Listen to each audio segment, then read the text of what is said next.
Isang pagpalang araw po sa ating lahat mga kabarsat. Ito tayo sa maglilinis ulit ng aking binabansot na niyog. Ito po ay bali sumurvive lang. Ito nyo naman yung natutuyo na siya dati. Kaya ginawa ko, ibinabad ko na lang siya sa tubig muna.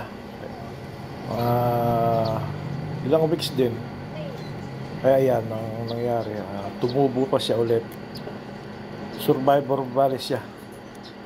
Kaya yan, lilinisan ulit natin. Sa nakapapanood, baka pwedeng patulong naman. Paki-like and subscribe sa aking munting YouTube channel. Maraming salamat. Pagpalain po tayong lahat.